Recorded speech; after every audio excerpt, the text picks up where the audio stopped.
Good afternoon, everybody. This is Brian Dewhurst with Uncommon Wealth Partners, bringing you your market update for the end of January and your Bitcoin briefing. So let's jump into it. The S&P 500 and the Dow Jones had a phenomenal January. We talk about, I don't know if you've ever heard the term the January effect, but it's basically the thought that Wall Street comes back from Christmas break and, reorganizes their portfolios and where they want the dollars for the beginning of the year, and typically the market experiences a boost in January following Christmas, and we definitely saw that this year in 2018. And so the S&P and the Dow Jones were up nicely over 5%. NASDAQ was about flat. Gold was up almost 3%, 2.91. And Bitcoin, we finally see the negative volatility, negative 30, almost negative 30% for the month. So with that, we're going to dive into some news clips. And I wanted to highlight a few things just because a lot's happened post-Christmas, New Year's.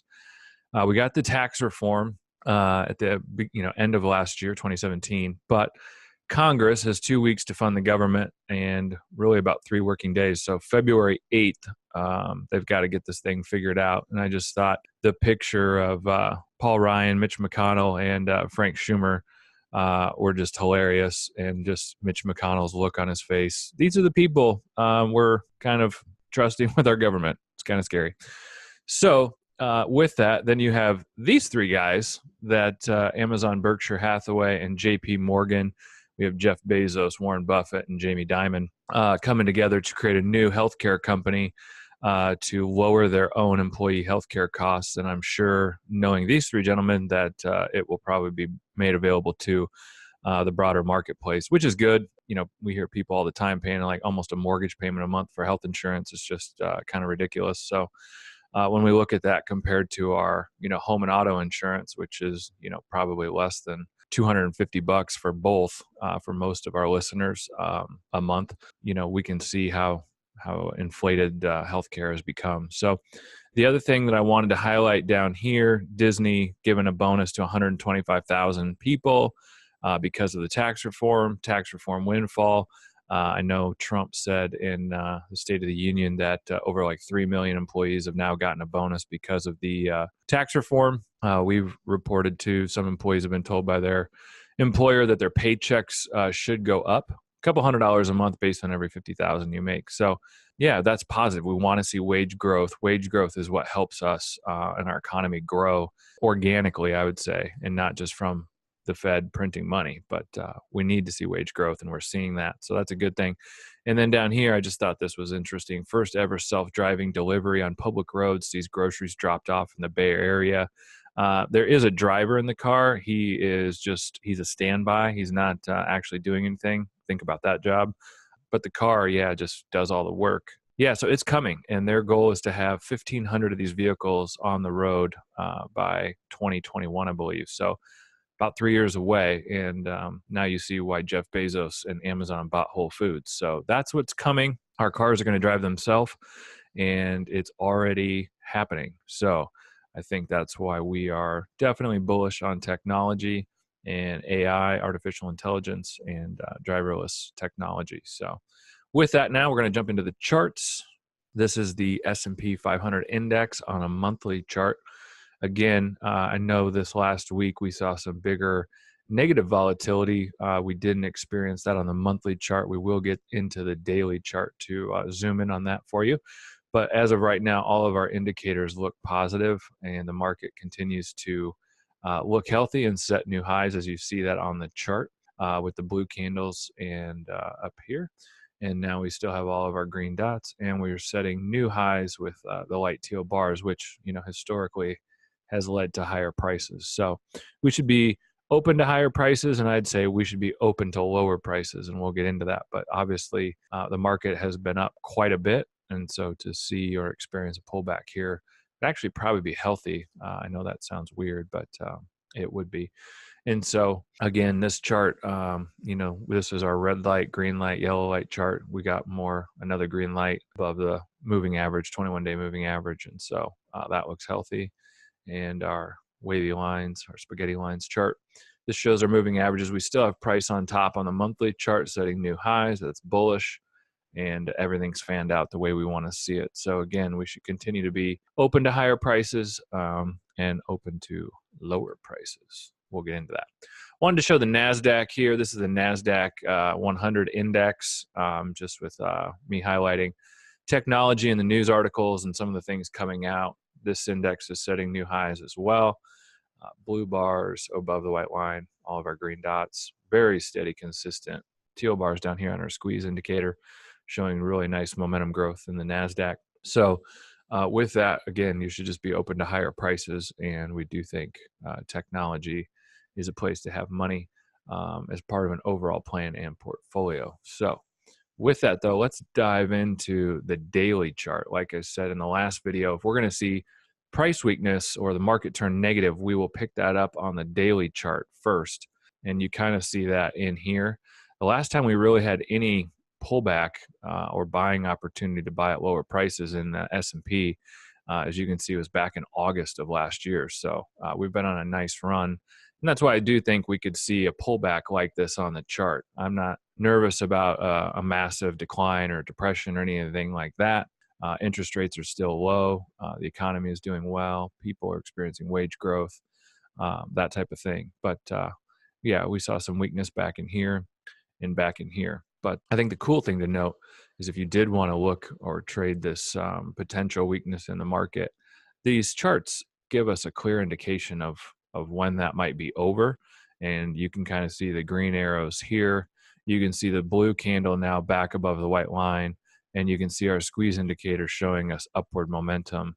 So that should suggest we should be open to higher prices when we did experience this decline. So again, that's what we're looking for. We don't have the red bars through the moving average, which we would see as bearish.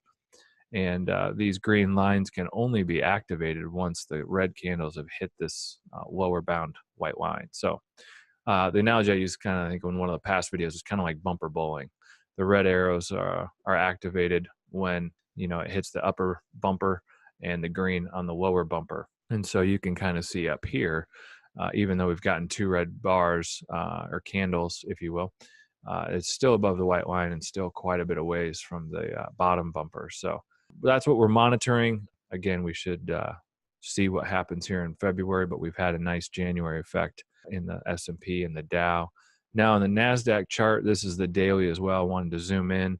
You saw similar weakness on the NASDAQ here in mid-August and here like you did on the S&P. But we also got a second blue candle here where the S&P was red. So, but you kind of see some waning here in the candle in these bars here on the squeeze indicator. So something we're watching. We're definitely looking for further price weakness here and a pullback. One of the stats that I heard was the Dow when it went from 25 to 26,000, it only took 23 days. It's the fastest 1,000-point move in the history of the Dow. So very interesting, very active market here, and a pullback to consolidate those gains, as we've kind of talked about in the past. We go up, we consolidate the gains, we go up, we consolidate the gains, we go up, consolidate the gains, and now we've gone up quite a bit, and so it would be natural to consolidate those gains here and see the trend kind of pull back and trade sideways. So we'll see. We'll keep you posted. We got the next video coming out in mid-February for that. But I did want to keep highlighting gold. We touched on that chart last video. Now this is the monthly on gold, and you see a new blue bar notched above the white line. That's bullish, as we know from past videos. We got all 6 green dots, which is the first time in years. So as we go back here, yeah, it would have been about 2012. So over 5 years ago was the last time we had 6 green dots on the gold chart. And that was at the tail end of a massive bull run. So when you see this, and now our squeeze is fired and we've got our second light teal bar notching gains. So everything is looking good on gold. Again, we should be open to higher prices in gold, and that's why we're covering that. And you're also seeing that in just the broader commodity index as well, with oil, copper, and for sure lithium, with the autonomous driving and electric vehicles trends coming out. So with that, lastly, I wanted to highlight Bitcoin again. Bitcoin, I showed this chart in the last video. This is from 2013 to 2015. This was the peak put in when Bitcoin went from 25 to 1200 about, and then consolidated those gains over a 23-month period. And you kind of see here how it just was super choppy. It touched down these long candles, and then it totally just kind of capitulated and rolled over. And it took 23 months for it to break out of this range. And so as we see here, in the chart, the first chart where I showed, Bitcoin is down 30%, we're seeing that volatility as well. And I'm going to show you the Bitcoin now, but I just wanted to refresh, this alleyway and what it took 23 months to kind of break out of that triangle pattern. And so when we look at Bitcoin today, we see that same pattern going down in negative. I drew in the new alleyway that I think it would need to trade to in order for us to kind of reset and start setting, more stable, higher highs and higher lows.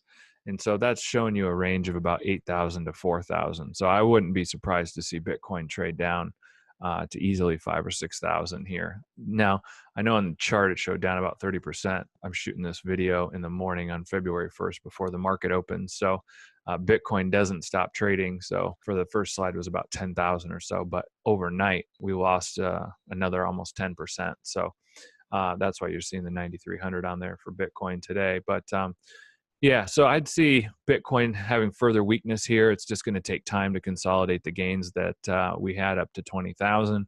Kind of like we talked about with the S&P 500. The market and any instrument that you're trading has to consolidate its gains over time in order to set new highs and to establish a new trend. And so that's kind of what we're seeing for Bitcoin. So again, like we said in a previous video, we wouldn't be investing huge sums of money here. I made the analogy of, when you bought that first computer back in the mid 90s, that might have cost you $500 to $1,000. That's kind of the money that we would be suggesting if you wanted to start introducing yourself to cryptocurrency using a very small amount of funds and understanding that there is a huge amount of risk involved. And then also looking at it as a long-term investment, not a trading vehicle. So that's where we're at. Hopefully that was helpful for you. And again, we're going to be covering this basically the 15th of the month and the end of the month, giving you an update on where we see things. And the market is now open. And so we hope you have a great and wonderful February. And thanks for watching. Bye-bye.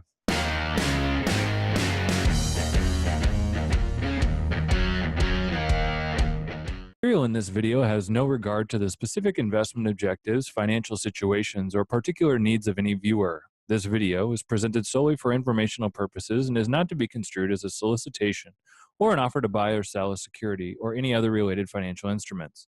Nor should any of the content be taken as investment advice. Any of the opinions expressed in this video are subject to change without notice, and Uncommon Wealth Partners LLC is not under any obligation to update or keep current the information contained herein.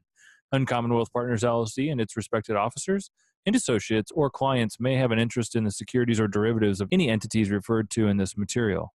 Uncommon Wealth Partners does not accept any liability whatsoever for any loss or damage of any kind arising out of the use of all or any part of this material. We recommend that you consult with a licensed and qualified professional before making any investment decision.